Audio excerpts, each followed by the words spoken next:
성경에서 본다면 결론부터 말하자면 우리는 행복한 사람들입니다. 혹시 여러분, 제가 질문을 한번 해보겠습니다. 나는 행복한 사람이다. 소영이.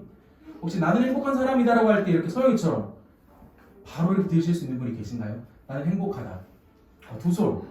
우리 한 4명 몫을 서영이가 지금 해줬는데, 사실 우리가 누군가 너 정말 행복해라고 물어본다면 나 지금 너무 행복해라고 말할 수 있는 사람은 냉정하게 말해서 많지는 않은 것 같아요. 왜냐하면 그만큼 어렵기 때문에 우리가 사회를 보더라도 매스컴을 보더라도 행복 전도사, 어떻게 하면 행복을 얻을 수 있을까? 신앙이 있는 사람들뿐만 아니라 신앙이 없는 사람들도 사실은 행복하기 위해서 살아가고 내 삶이 조금 불행하다고 느끼는 것도 사실은 내가 행복하지 않기 때문에 불행하다라고 이렇게 이야기가 전개가 됩니다. 여러 어려운 상황과 문제들 앞에 힘들고 고민하며 방황하는 게 사실 우리 모두의 이야기일 것입니다. 그럼에도 불구하고 성경은 우리를 행복한 사람이라고 말합니다. 성경은 왜 우리를 행복한 사람이라고 말하는지, 성경에서 말하는 행복은 무엇인지에 대해서 여러분들과 함께 나누어 보려고 합니다. 오늘 우리가 본 성경은 신명기라고 합니다. 이 신명기는 처음부터 마지막까지 출애굽한 이스라엘이 광야라는 정말 아무것도 없는 그곳으로 걸어가면서 하나님께서 약속하신 약속의 땅 가나안으로 들어가는 그 길 가운데, 그리고 그곳으로 들어가서 어떻게 살아야 하는지에 대해서 가르쳐주는 말씀입니다. 그래서 신명기 8장의 3절과 6절 말씀을 보면 사람이 떡으로만 사는 것이 아니요 여호와의 입에서 나오는 모든 말씀으로 사는 줄을 내가 알게 하려 하심이니라. 하나님의 말씀으로 사는 사람이 하나님의 백성이다. 그리고 6절 말씀을 보면 내 하나님 여호와의 명령을 지켜 그의 길을 따라가며 그를 경외할지니라. 아무리 어렵고 힘들더라도 하나님의 말씀을 따르고 하나님 앞에 나아가는 자가 하나님의 백성의 삶이다라고 계속해서 가르쳐 주는 것이 바로 우리가 보는 성경, 특별히 신명기의 말씀입니다. 오늘 우리가 본 신명기 33장 이전의 말씀은 32장입니다. 그리고 32장의 마지막 절은 바로 52절인데 32장 52절에는 이런 말씀이 기록되어 있습니다. 자, 같이 한번 읽어보겠습니다. 시작. 내가 비록 내가 이스라엘 자손에게 주는 땅을 맞은편에서 바라보기는 하려니와 그리로 들어가지는 못하리라 하시니라. 아멘. 여러분, 이 말씀을 한번 뉘앙스만 한번 보겠습니다. 내가 비록 내가 이스라엘 자손에게 주는 땅을 맞은편에서 바라보기는 하려니와 그리로 들어가지는 못하리라. 하나님이 누군가에게 전하는 메시지, 말씀입니다.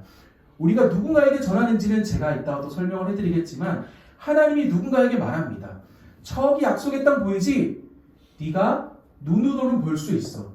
그런데 너는 그 땅을 들어갈 수는 없어라고 하나님이 누군가에게 지금 말씀하고 계십니다. 여러분, 하나님이 만약 여러분들에게 저기 보이는 아주 좋은 곳으로 너희를 보내주려고 했는데 너희 갈 수가 없어. 눈으로는 볼 수 있는데 절대 너희는 그쪽으로 갈 수 없어라고 한다면 사실 우리 모두는 당황스러울 수밖에 없을 거예요. 하나님, 그러면 나에게 저 땅을 차라리 보여주지 마시지. 왜 보여주셨으면서 나를 왜 저 땅으로 못 들어가게 하십니까? 라고 우리가 물어볼 수 있을 것 같아요. 이 말씀은 하나님이 모세에게 주는 말씀입니다. 일평생 하나님을 섬기며 살아온 모세에게 하나님은 분명하게 말씀합니다. 지금 네가 눈으로 저 약속의 땅을 볼 수 있는데 절대로 너는 그곳으로 들어갈 수 없어라고 말씀하고 계시는 것입니다. 성경을 보면 모세 이야기가 아주 자세히 기록되어 있습니다. 태어났을 때부터 모세가 어떠했는지 성경은 이렇게 기록합니다. 잘생기고 아름다운 아이라고 기록합니다. 여러분, 잘생기신 분 손 한번 들어볼까요? 자, 일단 남자들에게 한번 물어볼게요. 나 좀 잘생겼다. 지금 선생님 조성모 닮지 않으셨나요? 조성모를 잘 모르시죠? 조세호 아니고 조성모. 네, 정말 다른 인물입니다. 다른 세상을 살아가는데 아마 친구들 잘 모르시는데 굉장히 잘생겼죠. 성경에 보면, 여러분, 성경에 그런데 잘생겼다는 표현이 얼마나 등장할까요? 모세에게는 잘생겼다라는 표현이 등장합니다. 또 한 가지는 아름다운 아이라고 합니다. 여러분 우리 중 혹시 아름다운, 나는 아름답다. 원래 이렇게 손 안 드시죠? 원래 항상 이런 거 드셨잖아요. 화장을 못해서. 자, 아름다운 아이, 잘생기고 아름다운 아이였다라고 합니다. 태어났을 때부터. 성경은 모세의 그런 외모적인 부분을 이렇게 묘사합니다. 그런데 모세가 태어났을 때 모세는 잘생기고 아름다운 아이여서 뭔가 이 아이가 크면 아주 큰 일을 할 것 같다 라고 기대감을 부풀린 아이였지만 모세가 태어났을 때 이스라엘은 애굽의 노예로 살아갔습니다. 그런데 그 애굽왕 바로, 이스라엘을 노예로 부리던 애굽왕 바로에게는 한 가지 걱정이 있었습니다. 어떤 걱정이냐 하면 애굽의 노예로 살아가던 이스라엘 백성들이 점점 늘어나는 거예요. 어떻게 보면 노예 수가 점점 늘어나면 일을 더 많이 시킬 수 있어서 좋을 것 같지만 이 사람들이 나중에 나이가 들어서 뭔가 반란을 일으켜서 자신들을 괴롭히던 그 애굽 왕을 죽일까봐, 반란을 일으킬까봐 걱정했습니다. 그래서 애굽 왕 바로는 한 가지를 생각합니다. 어떤 생각이냐면 남자 아이가 태어나면 다 죽여라. 나중에 나이가 들어서 반란을 일으킬 수 있는 남자 아이가 태어나면 다 죽이라는 것입니다. 이미 태어난 사람들은 노예로 잘 써먹으면 되지만 이제부터 태어나는 모든 남자아이는 다 죽여서 앞으로 어떠한 반란도 일으키지 못하도록 하고자 했습니다. 당연히 모세 또한 죽음을 피할 수는 없었습니다. 모세의 어머니는 모세를 지키기 위해 석 달 동안, 한 100일 정도의 시간 동안 모세를 숨겼지만 더 이상 그를 숨길 수 없는 상황에 처하자 갈대 상자를 만들어서 모세를 담아 나일강에 있는 갈대 사이에 두었습니다. 오늘날로 생각하면 유모차에 아이를 두고 그냥 길에 두고 떠나는 거죠. 사실 이건 있을 수가 없는 일이겠죠. 그런데 모세가 그런 상황에 처하게 됩니다. 태어난 지 석 달 된 아기가 엄마를 떠나서 갈대 상자에 몸을 맡기고 흐르는 물 사이에 있는 갈대 사이에 홀로 남겨지게 됩니다. 모세는 사실 그곳에서 죽어도 아무렇지 않은 인생이었습니다. 그런데 한 사람이 그런 모세를 발견합니다. 바로 바로의 딸입니다. 자신의 아버지인 바로 왕은 이스라엘에서 태어난 모든 남자아이를 죽이라고 명령한 사람입니다. 그런데 그런 바로의 딸이 모세가 이스라엘 사람인 것을 알고도 그를 살리고 보살폈습니다. 그리고 시간이 지나 하나님의 부르심을 받습니다. 하나님은 모세와 함께 하시겠다고 말씀하시면서 그를 이스라엘의 지도자로, 리더로 세우셨습니다. 하나님은 모세를 통해 홍해를 걸어서 건너게 하셨습니다. 여기까지만 보면 죽을 수밖에 없던 인생의 시작의 모습을 가졌던 모세가 어엿한 이스라엘 백성들의 리더로 살아가는 것, 정말 대단한 일이고 어쩌면 우리 모두가 부러워할 만한 모습을 가진 모세입니다. 그런데 홍해를 건넌 이스라엘 백성들은 계속해서 불만을 털어놓습니다. 하나님은 왜 이거밖에 안 주시냐고, 우리의 삶을 책임지시겠다고 데려오셨는데 왜 물을 주시지 않고 왜 계속 반복된 생활을 하게 하시는지 하나님과 모세에게 불만을 터뜨려 놓습니다. 심지어 모세가 하나님의 말씀을 듣기 위해서 잠시 이렇게 자리를 비웠을 때는 하나님이 계셔야 되는 자리에 우상을 만들어서 절하기도 했습니다. 분명 이스라엘의 지도자로 자신을 세우신 분은 하나님이시고 그렇다면 그 모든 길을 순탄하게 이끌어 주셔야 되는 분도 하나님이신데 왜 이렇게 어려울까? 하나님은 지금 뭘 하고 계시는 걸까? 라는 생각이 사실은 절로 들 것 같습니다. 심지어 그런 어려움 속에서도 맡겨진 사명을 최선을 다해 감당했는데 하나님은 마지막에 이렇게 말씀합니다. 너는 여기까지야. 약속의 땅을 밟을 수 없어. 분명 여기까지. 많은 백성들이 자신을 욕하고 하나님이 아닌 다른 우상을 섬겼을 때도 앞장서서 하나님을 대변하고 하나님의 말씀을 전했던 모세인데 하나님은 모세에게 이렇게 말씀합니다. 모세야, 너는 여기까지야. 약속의 땅을 밟을 수 없어. 이런 얘기를 들었을 때 여러분 한숨만 나올까요? 사실 저는 이 얘기를 보면서 전도사님이 만약에 모세였다면 솔직히 말해서 손에 쥐고 있는 모든 것을 던지고 싶었을 것 같아요. 내가 평생을 하나님을 위해 살아가고 하나님의 말씀을 지키기 위해 애썼는데 하나님께서 모세 인생의 마지막에 주신 말씀은 이겁니다. 너는 여기까지야. 약속의 땅으로 갈 수 없어. 그런데 모세는 이 말씀을 듣고 달랐습니다. 신명기 33장 1절의 말씀입니다. 자, 같이 한번 읽어보겠습니다. 시작. 하나님의 사람 모세가 죽기 전에 이스라엘 자손을 위하여 축복함이 이러하니라. 아멘. 모세는 자신이 가장 불행하다고 느낄 수 있는 그 순간 이스라엘 백성들을 모아서 그들을 축복합니다. 사실 이스라엘 백성들을 모아서 얘들아, 나 사실 너무 억울해. 나 하나님을 위해서 평생 힘써 살았는데 하나님이 약속의 땅으로 나를 이끄시지 않겠다고 말씀하셔. 어쩌면 친구를 부르고 가족을 부르고 수많은 백성을 불러서 자신의 억울함을 털어놓을 것 같아요. 그런데 모세는 하나님의 말씀을 듣고 수많은 이스라엘 백성들을 모아서 축복했다라고 말합니다. 이스라엘 상황을 바라보면 출애굽할 때 가장 앞장섰던 지도자 모세가 이제 죽게 되는 것은 사실은 굉장히 심각한 일입니다. 모세도 자신이 죽게 되면 이스라엘 백성들에게 큰 혼란이 올 것을 알았습니다. 그래서 모세의 축복은 일종의 유언이자 모세가 죽었을 때 우리는 어떻게 할까? 미래를 염려하는 이스라엘 백성들에게 주는 마지막 선물이기도 합니다. 모세는 인생의 마지막 순간을 앞두고 자신이 이끌었던 이스라엘 백성들, 그 백성들의 집합인 지파들을 한 지파 한 지파 불러놓고 축복합니다. 어떻게 축복하는지. 나는 비록 불행하다고 느낄 수 있는 그 순간 하나님의 이름을 모욕하거나 하나님께 불만을 털어놓는 것이 아니라 자신이 이끌었던 수많은 백성들을 모아놓고 이렇게 말합니다. 자, 같이 한번 다시 읽어보겠습니다. 시작. 이스라엘이여 너는 행복한 사람이로다. 여호와의 구원을 너같이 얻은 백성이 누구냐? 그는 너를 돕는 방패시요 내 영광의 칼이시로다. 내 대적이 내게 복종하리니 내가 그들의 높은 곳을 밟으리로다. 아멘. 불만을 털어놓지 않고 너희는 행복한 백성이다라고 말합니다. 저는 이 말씀을 보면 한 사람이 떠오릅니다. 바로 다윗이라는 인물입니다.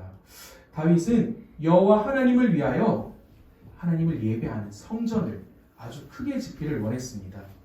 지금 우리는 사실 건물 짓는 게 그렇게 어렵지 않을 수 있지만 수백 년, 수천 년 이전에는 건물 짓는 것이 쉽지 않았습니다. 그래서 사람들 중에 가장 우수한 사람들은 돌을 다듬는 사람이었습니다. 돌을 다듬어서 건물을 짓게 되는데 다윗은 그 나라에서 가장 우수하게 돌을 다듬는 사람들을 부르고 또 백향목, 아주 좋은 목재를 준비해서 하나님께 예배할 성전을 짓기를 원했습니다. 여러분이 하나님이라면 어떤 마음이 드실까요? 내가 가진 것을 다 들여서 하나님을 예배하는 이 성전을 짓고자 합니다. 분명 하나님이 기쁘게 받으셔야 할 것 같아요. 그래 다윗아, 네가 가진 모든 것을 다해. 네가 가진 것 중에 가장 좋은 것으로 나를 예배하는 성전을 짓는 네가 마음에 들어. 이렇게 반응하셔야 할 것 같은데 하나님은 이렇게 반응하십니다. 역대상 22장 8절 말씀인데요. 혹시 정민쌤 한번 읽어줄 수 있으세요? 너는 피를 심히 많이 흘렸고 크게 전쟁하였느니라. 내가 내 앞에서 땅에 피를 많이 흘렸은즉 내 이름을 위하여 성전을 건축하지 못하리라. 아멘. 하나님께 예배드릴 성전을 건축하고 싶어서 우수한 사람들을 모아서 돌을 다듬게 하고 가장 좋은 재료를 모아왔습니다. 그런데 하나님께서 이렇게 말씀합니다. 너는 내 이름을 위하여 성전을 건축할 수 없어라고 하나님이 다윗에게 말씀합니다. 성전 건축 준비를 위해 마음을 다하고 노력을 다한 다윗이지만 간절히 성전을 건축하며 그곳에서 하나님을 예배하고 싶어 했던 다윗이지만 하나님은 다윗에게 그 일을 허락하지 않으셨습니다. 하나님은 다윗이 아니라 그의 아들 솔로몬에게 그 일을 맡기셨습니다. 하나님의 말씀을 들은 다윗은 어땠을까요? 저도 이 말씀에 다시 한번 다윗의 모습을 저의 모습으로 한번 이렇게 반영해 봤습니다.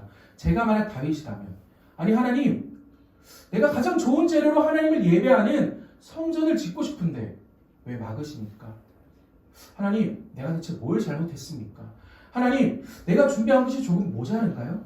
하나님이 보시기에 성전이 너무 작은가요? 이렇게 불만을 털어놓을 수도 있겠죠. 그런데 역대상 22장 11절과 12절의 말씀을 보면 다윗의 모습은 조금 다릅니다.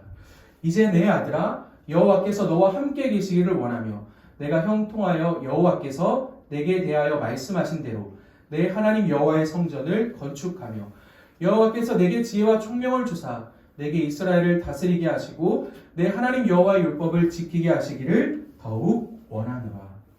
하나님의 말씀을 못 들은 척 지나가지 않고 하나님의 뜻대로 순종하며 한 걸음 뒤로 다윗은 물러섰습니다. 그리고 모세처럼 그의 아들 솔로몬을 축복했습니다. 비록 자신에게는 허락되지 않은 성전 건축이지만 건축을 위한 모든 준비는 다윗이 감당했습니다. 평안할 때나 환난 중에도 철저하고 성실하게 최선을 다해 준비했습니다.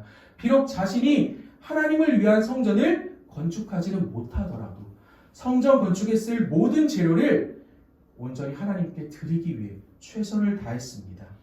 자신이 성전을 짓지는 못하지만 하나님이 나와 함께 하시고 내 아들 솔로몬에게는 허락하신 그 하나님의 은혜 앞에 불만과 불평이 아니라 감사로 기쁨으로 나아갔습니다.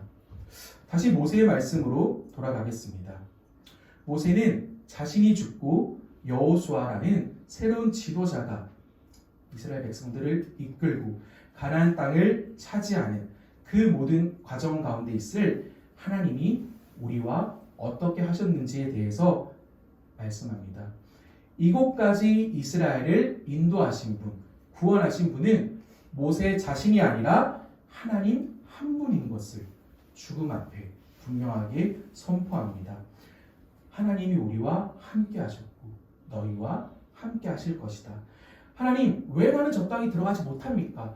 불만을 쏟아내는 것이 아니라 수많은 백성 앞에서 분명하게 선포합니다.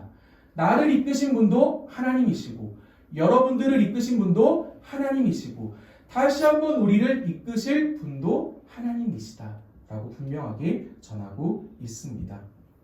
신명기 7장 7절과 8절 말씀에는 이스라엘 백성들을 하나님께서 왜 택하셨는지를 기록합니다. 이 말씀을 한번 보도록 하겠습니다. 지수님 혹시 한번 읽어줄 수 있으세요? 7절 말씀입니다. 여호와께서 너희를 기뻐하시고 너희를 택하심은 너희가 다른 민족보다 수요가 많기 때문이 아니니라. 너희는 오히려 모든 민족 중에 가장 적으니라. 아멘. 하나님께서 이스라엘이라는 백성들을 택하십니다. 그런데 7절 말씀에 보면 하나님께서 이스라엘을 왜 택하셨는지가 나옵니다. 자, 여기서 이스라엘이 무언가를 잘해서라는 내용은 하나도 없습니다. 오히려 이스라엘은 그 어떤 나라보다 작다, 적다, 너희는 오히려 부족하다. 그러나 나는 너희를 택했다라고 합니다. 우리의 어떤 모습이 아니라, 이스라엘의 어떤 모습이 아니라 그저 하나님께서 택하셨다라고 말합니다. 그리고 8절 말씀을 이렇게 기록합니다. 작고 적고 약하고 어쩌면 보잘것 없지만 여호와께서 다만 너희를 사랑하심으로 너희를 택하셨다. 너희와 함께 하겠다고 약속했기 때문에 여전히 너희와 함께 한다라고 말합니다. 어떠한 상황이나 우리가 가진 조건, 스펙이 아니라 우리가 가진 것은 너무나 보잘것 없지만 하나님께서는 우리를 그저 사랑하시기 때문에 택해 주셨다라고 말합니다. 하나님은 이스라엘 백성들을 계속해서 도우셨습니다. 말씀을 보면 이스라엘 백성들은 하나님이 보시기에 그 어떤 것도 잘하지 않았습니다. 계속해서 불만을 터뜨렸고 배가 불렀지만 왜 같은 음식을 주냐고 불만을 터뜨렸습니다. 하나님의 말씀을 듣기 위해 자리를 비운 모세. 모세가 자리를 비우자마자 하나님이 아닌 다른 신들 앞에 자신의 어려움을 내어놓고 예배했습니다. 그럼 상황 가운데 있는 이스라엘에게 계속해서 범죄하고 잘못하고 하나님을 떠나는 이스라엘 백성들에게 모세가 죽기 전에 이렇게 말합니다. 이스라엘이여 너는 행복한 사람이로다. 여호와의 구원을 너같이 얻을 백성이 누구냐. 한번 생각해 보라는 것입니다. 너희가 구원받을 어떤 조건이 과연 있을까? 너희가 하나님이 보시기에 정말 기쁜 마음, 하나님께서 기쁘게 받을 만한 모습이 한 가지라도 있었을까? 아니라는 것입니다. 하나님께서 그저 너희를 택해 주셨어. 너희의 어떤 모습이 아니라 그저 사랑해 주셨기 때문에 너희를 택해 주셨어. 그래서 너희는 행복한 사람이야. 너희가 느끼기에는 조금 부족해 보이고 너희가 느끼기에는 왜 하나님께서 이거밖에 주시지 않을까? 불만이 나올 수 있지만 잘 생각해봐. 하나님은 여전히 너희와 함께 하셔. 지금 너희가 누리는 그것도 사실은 너희에게는 너무 넘치는 거야. 하나님은 분명 어떠한 분명한 뜻을 가지고 너희에게 그런 것을 주시고 그러한 상황 가운데 두신 거야. 하나님이 너희를 떠나지 않는다는 그 한 가지가 바로 너희가 행복한 사람이라는 유일한 이유가 되는 것이란다라고 모세가 이스라엘 백성들에게 말하고 있는 것입니다. 여러분의 2022년은 어땠습니까? 기도하고 소원하는 일들이 다 이루어졌나요? 저도 곰곰이 한번 생각해 봤습니다. 내가 기도하고 원했던 일들이 다 이루어졌을까? 생각을 해보니까 10가지 정도를 좀 크게 기도를 한 것 같은데 한 1.5개 정도가 좀 이루어진 것 같아요. 하나는 좀 이루어진 것 같고 0.5개는 연말까지 좀 기다려 봐야 될 것 같고 8개는 하나님께서 응답해 주시지 않을까 이런 생각이 드는데 혹시 계획하고 준비하는 일들은 혹시 잘 이루어졌나요?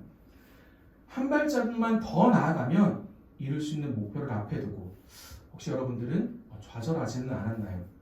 조금 더디더라도 조급함의 노예가 아닌 욕심의 노예가 아닌 하나님의 말씀에 붙잡히는 여러분들이 되기를 축복합니다. 하나님의 말씀에 붙잡힐 때 우리는 비로소 고백할 수 있습니다. 나는 행복한 사람이다.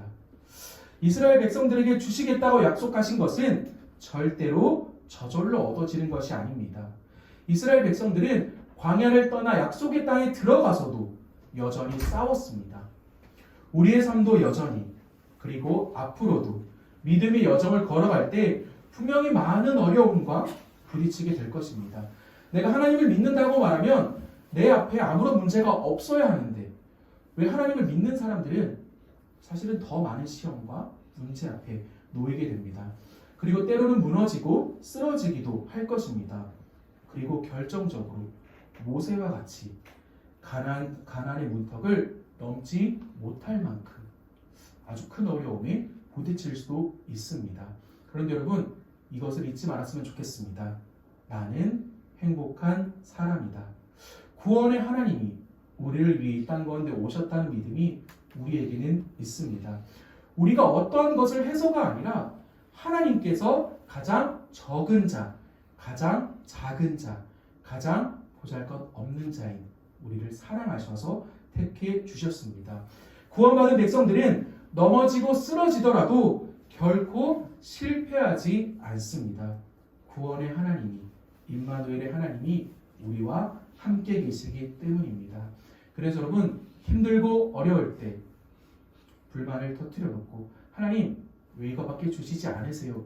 라고 묻는 것이 아니라 하나님 지금까지 나와 함께 하신 하나님 내가 어렵고 힘이 들 때 세상이 아니라 하나님께 나아와서 하나님의 뜻을 구하게 해주셔서 감사합니다. 어렵고 힘들지만 나는 행복한 사람이다라고 말씀을 통해 알게 하시고 그러한 고백을 예배를 통해 또 내 입술을 열어서 고백할 수 있게 해주셔서 감사합니다라는 그러한 고백을 하는 하나님의 자녀들에게 하나님은 다시 한번 새로운 길을 열어주셔서 여러분들의 삶 가운데 새 일을 행하실 것입니다. 어렵고 힘든 2022년을 걸어온 여러분들이 2023년 끝에 가서 나 행복했어 이게 아니라 매일 하루하루의 삶 가운데 힘들고 어렵지만 하나님 나와 함께 해주셔서 감사합니다. 나는 행복한 사람이다 입니다라는 고백이 여러분의 매일의 삶 가운데 있기를 예수님 이름으로 축복합니다. 함께 찬양하며 나아가기를 원합니다. 오늘 우리가 함께 할 찬양은 행복이라는 찬양입니다. 오늘 말씀의 고백이 이 찬양에 온전히 녹아져 있습니다. 말씀의 가사를 보면 세상은 알 수 없는 하나님의 선물, 그것이 행복이라고 합니다. 세상은 알 수 없는데 우리는 알 수 있습니다.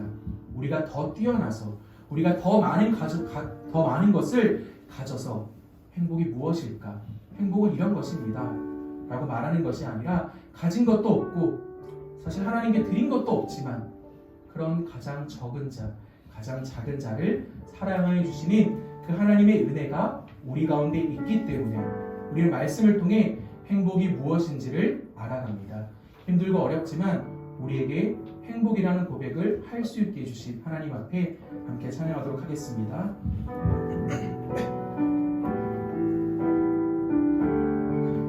화려하지 않아도 정결하게 가진 것이 적어도 주님께 감사하며 사는 삶, 내게 주신 작은 힘 나눠주며 사는 삶, 이것이 나의 삶의 행복이라오. 눈물 날 일 많지만 세상이 아니라 하나님 앞에 나와 억울한 일 많으나 주를 위해 참는 것, 비록 짧은 작은 삶 주 뜻대로 사는 것, 이것이 나의 삶의 행복이야. 이것이 행복이야.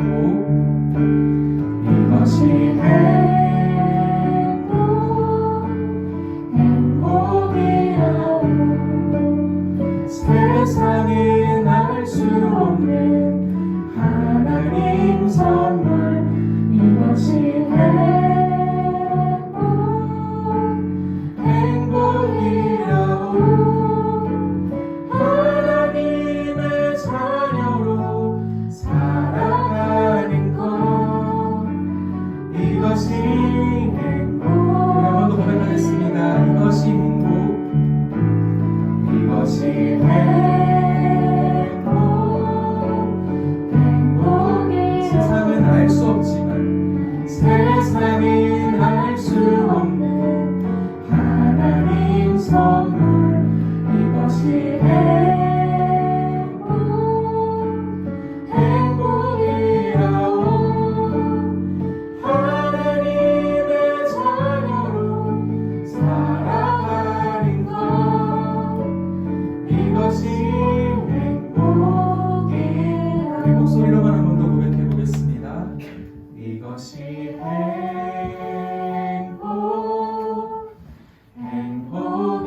행복이라오.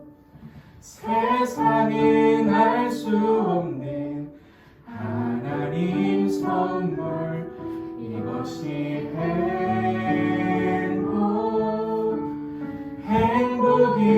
행복이라오. 하나님의 자녀로 살아가는 것, 이것이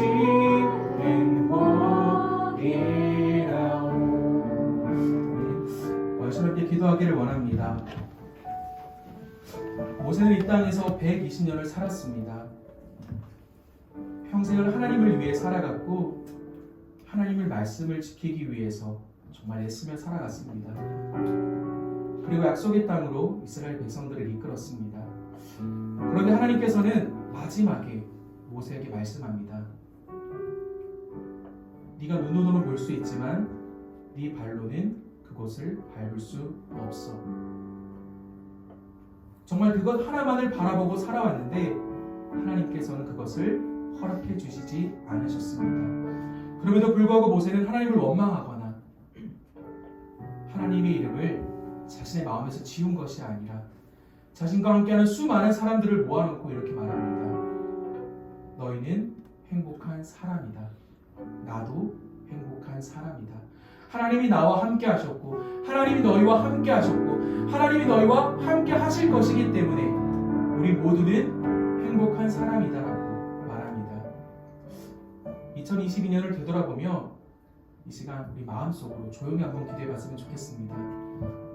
어렵고 힘들고 지쳐가는 그 길 가운데서도 하나님은 여전히 우리와 함께 하셨습니다. 우리가 하나님께 드릴 고백은 불만과 불평이 아니라 하나님, 힘들고 어렵고 매번 하나님을 떠나는 나지만 나와 함께 해주셔서 그 길 가운데 나를 이끌어 주셔서 감사합니다. 행복한 사람이다라고 고백할 수 있게 하나님의 자녀로 살아갈게 해주셔서 감사합니다 라는 고백이 우리의 삶 가운데 있어야 할 줄을 믿습니다. 이 시간 마음속으로 조용히 한번 기도해 봅시다. 하나님, 나와 함께 해주셔서 감사합니다. 하나님이 나와 함께 해주셔서 나는 행복한 사람입니다. 함께 기도하겠습니다. 하나님, 나와 함께 해주셔서 감사합니다. 하나님께 드린 것이 없고 가진 것이 없고 어떠한 모습으로도 하나님께 나아가기에 너무나 부족하지만 그럼에도 불구하고 올 한 해 가운데서도 나와 함께 해주셔서 감사합니다. 그리고 함께 해주실 하나님께 감사합니다. 하나님, 어렵고 힘들지만 어쩌면 넘어지고 좌절하고 실패하고 그러한 인생을 살아가는 우리지만 그럼에도 불구하고 하나님께 감사할 수 있다는 그 고백을 할 수 있게 하시니 너무나 감사합니다. 그리고 여전히 우리가 우리의 입술을 다해서 우리의 마음을 다해서 우리는 행복한 사람이다라고 고백할 수 있게 해주신 하나님 너무나 감사합니다. 그리고 그 행복의 기준이 세상이 아니라 하나님이 되게 해주셔서 너무나 감사합니다. 하나님, 우리와 함께 해주신 하나님, 우리와 함께 해주신 하나님, 우리의 삶을 이끌어주시고 여전히 부족하지만 우리의 최선의 것을 다해 하나님을 예배할 수 있게 하여 주시옵소서. 우리 함께 해주신 하나님을 기대하며 합심하며 나아가는 기도 가운데 하나님 임재하여 주시옵소서. 하나님 아버지, 너무나 감사합니다. 부족하고 연약하고 보잘 것 없는 우리의 삶 가운데 찾아오셔서 자녀 삼아주시고 그 길 가운데 우리를 이끌어 주셔서 너무나 감사합니다. 하나님, 때로는 우리의 삶이 우리의 생각대로 흘러가지가 않습니다. 우리의 기도가 어쩌면 하나님이 아니라 우리의 삶을 향할 때가 너무나 많습니다. 좌절하고 넘어지고 오늘보다 나은 내일이 될까라는 두려움이 있습니다. 하나님, 오늘의 말씀이 하나님께서 우리에게 주시는 위로의 말씀이자 어떻게 살아가야 할지를 보여주는 결단하는 말씀임을 믿습니다. 이전에 우리의 삶을 이끌어 주셨던 하나님, 그리고 앞으로 우리의 삶을 이끌어 주실 하나님, 우리의 입술의 고백이 감사의 고백이 되게 하여 주시옵소서. 우리의 삶의 고백이 불평과 불만과 쓰러짐과 원망의 고백이 아니라 나는 행복한 사람이다라는 고백이 우리의 삶 가운데 넘쳐날 수 있도록 우리의 행복의 기준이 내가 아니라 세상이 아니라 나와 함께 하시는 하나님임을 잊지 않도록 하여 주시옵소서. 세상은 알 수 없는 그 행복을 가지고 살아가는 귀한 하나님의 자녀로 하나님께 영광을 돌리는 우리의 삶이 될 수 있도록 우리와 함께 하여 주시옵소서. 예수님 이름으로 간절히 기도드립니다. 아멘.